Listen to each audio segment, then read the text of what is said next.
नमस्कार, NMF news पर आप सभी का बहुत स्वागत। मैं हूं आपके साथ अभिषेक पुंडीर। आज खबर है हमारे पड़ोसी देश पाकिस्तान से जुड़ी, जो अक्सर हिंदुस्तान के लिए परेशानियां खड़ी करता आया है। अब से पहले 2014 से पहले जो सरकारें इस देश में हुआ करती थी, उन पर पाकिस्तान के साथ घनिष्ठता के आरोप अक्सर लगते रहे हैं, लेकिन जब से 2014 के बाद सरकार बदली है, तब से पाकिस्तान का जो कटोरा है वो लगातार खाली होता जा रहा है और भारत सरकार इस दिशा में लगातार कदम उठा रही है। अब एक और कदम भारत सरकार की तरफ से उठाया गया, ये कदम उठाया गया रावी नदी को लेकर।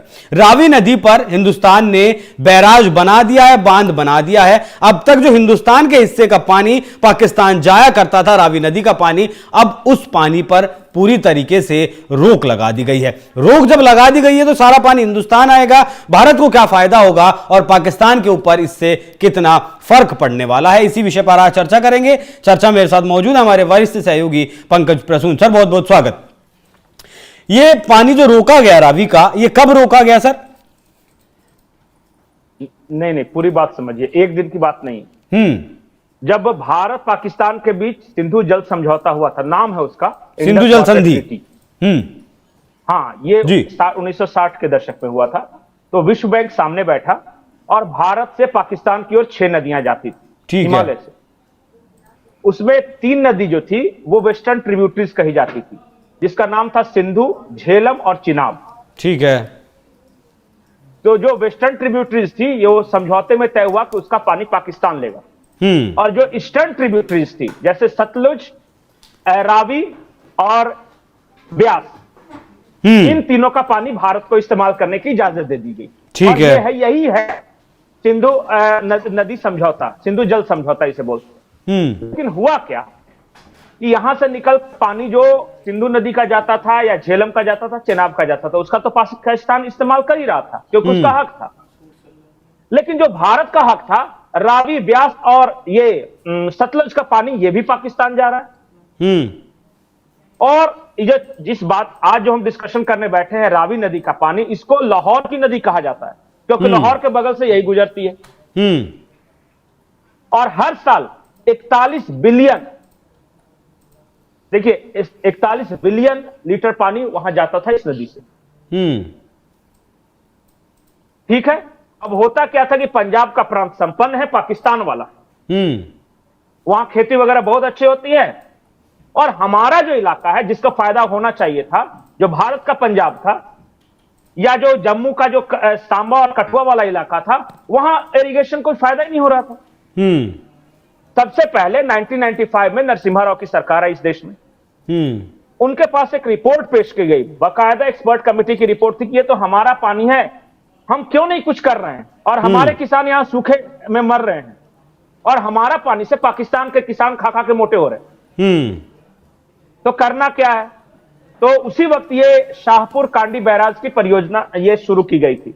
इससे पहले एक ऊपर में सतलज नदी पर रंजीत सागर डैम था, और वहां से जो पानी डिस्चार्ज होकर आया, जो बचा हुआ पानी है, उसी को रोका गया है शाहपुर कांडी बैराज में। आप मैप दिखा देंगे तो आसान होगा।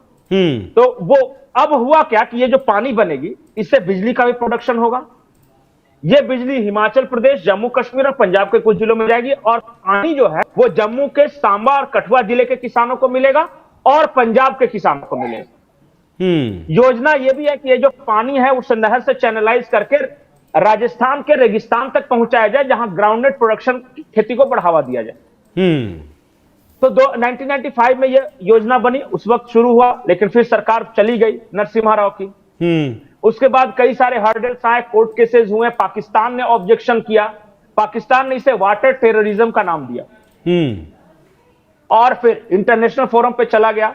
2018 में मोदी सरकार के पास दोबारा, जब केस वेस सब जीत गए तो आया, मोदी सरकार ने यह कहा कि इसे जितनी जल्दी से जल्दी पूरी करवाओ, और जो जितेंद्र सिंह हैं, जब पीएमओ के मिनिस्टर है, उनको यह जिम्मेदारी दी गई कि आपका काम है इसे पूरा करना।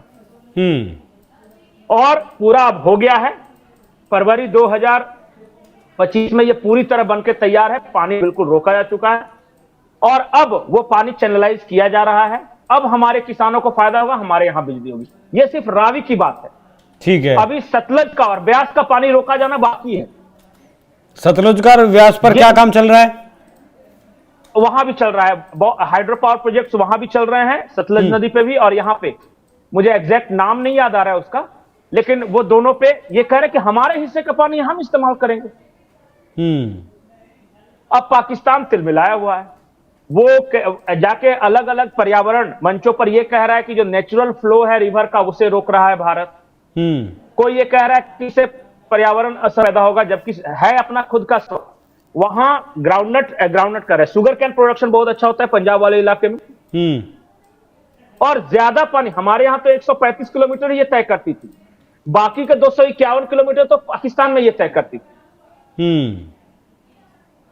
तो उनको लग रहा है कि हमारे यहां सूखे की मार होगी, और हमारे यहां जो खास करके उनका जो पंजाब का इलाका है वहां किसानों को बहुत समस्या आने वाली है। ये है जो अब ये शाहपुर कांडी जो बैराज है ये बनकर तैयार हो गया, 2 सतलज का पानी और ब्यास का पानी वो भी हम इस्तेमाल करेंगे, पंजाब के किसान इस्तेमाल करेंगे, हमारे वेस्टर्न यूपी के किसान इस्तेमाल करेंगे, राजस्थान के किसान इस्तेमाल करेंगे। जो देश पहले से बर्बाद है उसकी तो और ज्यादा बर्बादी हो जाएगी इससे। अच्छा, तो पाकिस्तान की चिंता करना ये हमारा काम है? नहीं, हमारा काम नहीं है। पाकिस्तान की चिंता पाकिस्तान ही, इससे पहले वो इस्तेमाल कर ही रहा था पानी को। नहीं इस्तेमाल कर रहा था, ठीक है, हमारे यहां कोई देखने वाला नहीं था। आपके घर में खूब पैसा आ जाए, अच्छा ये काम पहले भी किया जा सकता था पंकज जी, कोई लेके चले। यही तो सवाल है कि जब समझौता हो गया था सिंधु नदी 1960 में 3 नदियों का पानी भारत को, हाँ 3 नदियों का पानी भारत को और 3 नदियों का पानी पाकिस्तान को मिलेगा, तो फिर भारत सरकार ने क्यों नहीं कुछ किया?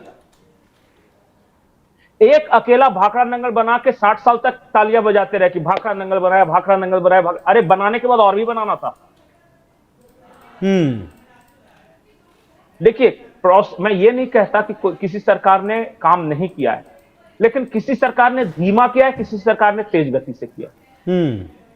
जिस तेज गति से विकास की जरूरत थी वो अब हो रहा है। और जो भी आपके जो पिताजी होंगे या दादाजी होंगे, पूछ लीजिए कि भारत की असली तरक्की कब से कब हुई है? 90 के बाद से ज्यादा तरक्की हुई या उससे पहले तरक्की हुई? पूछ लीजिए किसी से भी। मैं तो जो भी दर्शक देख रहे हैं उनसे मैं पूछ रहा हूं कि जो 90 के पहले के लोग थे, क्योंकि 1947 से लेकर 90 मोटा मोटी 50 साल हुआ, और फिर 90 से लेकर इधर 30 साल 35 साल, आप उनसे पूछे कि कब ज्यादा तरक्की हुई, क्या देश में क्या बदला, कब बदला? वो खुद बताएंगे कि नरसिम्हा राव के आने के बाद और उसके बाद की जो सरकार है इस देश में बहुत हुआ परिवर्तन। और वो 50 साल, बस उस 50 साल में एक ही नैरेटिव था कि एक ही परिवार है जो देश चला सकता है, बाकी कोई नहीं चला सकता। उस परिवार की चरण वंदना कैसे करनी है, कैसे नहीं करनी है, नहीं वो उसके बाद कभी नहीं आया उस परिवार का राज। अच्छा, एक बात मैं और बताता हूं, इंपॉर्टेंट बात है, आप समझिए। भारत और पाकिस्तान ये 2 देशों की हम बहुत चर्चा करते हैं। मैं हालांकि ऐसा मानता नहीं कि पाकिस्तान के साथ चर्चा भी होनी चाहिए, क्योंकि भारत कहां और पाकिस्तान कहां है, किसी तरह से कोई कंपेयर है ही नहीं। किसी भी फील्ड में नहीं है, किसी कोई भी ऐसा अचीवमेंट पाकिस्तान का। लेकिन हमारे यहां के लोग आदी हैं कि उनसे चर्चा करने। तो मैं बोलता हूं कि भारत को पाकिस्तान से युद्ध लड़ने की जरूरत ही नहीं। बस यहां से जो जा रही है, यहां से जो नदियां जा रही है, सिर्फ पानी रोक दो। और वो 20 परमाणु बम के बराबर काम करेगा, सूखे से और बिना पानी के वो तरफ तरफ के मर जाए। 20 परमाणु की जरूरत भी नहीं है पाकिस्तान को। वही कर रहे हैं ना, बहुत सारे आसार। देखिए, पाकिस्तान की गर्दन हमेशा से भारत के पास रही है, लेकिन वैसी सरकार चाहिए थी जो कि बता सके कि बेटा कायदे में रहोगे तो फायदे में रहोगे, उस गर्दन को मरोड़ सके जो पास है।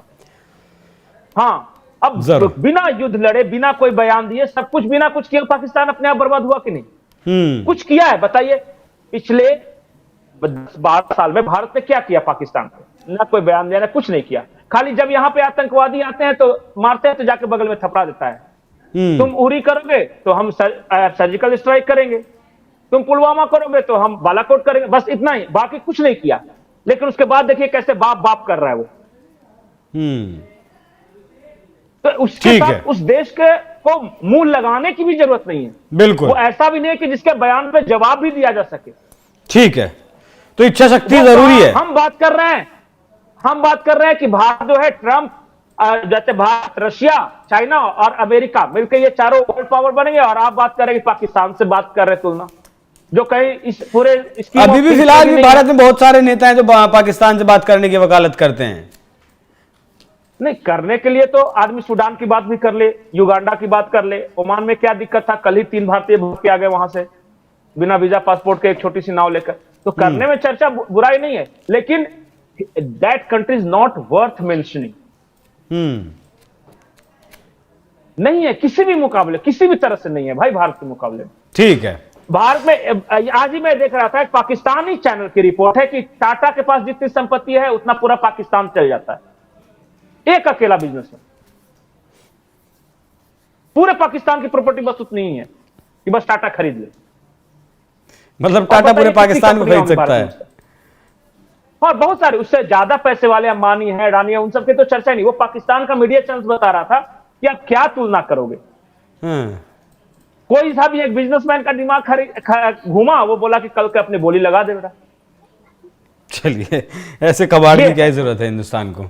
खैर, बिल्कुल इच्छा शक्ति होनी जरूरी है। ये काम जब 1960 में संधि हो चुकी थी, उसके बाद 70, 80, 90, 2000 तक भी किया जा सकता था, लेकिन नहीं किया गया। क्यों नहीं किया गया, ये जवाब पिछली सरकारों को देना है। लेकिन फिलहाल जो काम इस सरकार में हुआ है, हालांकि शुरुआत इसकी बहुत पहले से हो गई थी, लेकिन दृढ़ निश्चय और इच्छा शक्ति से जो रावी नदी पर बांध बना है, सतलुज पर बांध बनने का काम चल रहा है। बाकी भी ऐसे ही करके पाकिस्तान की गर्दन धीरे धीरे मरोड़ी जाएगी और खुद ही बर्बाद जो देश है और ज्यादा बर्बाद खुद ही हो जाएगा। पंकज जी, ये गहन चर्चा करने के लिए बहुत बहुत धन्यवाद। दर्शकों, चर्चा कैसी लगी कमेंट कर जरूर बताइएगा। नमस्कार।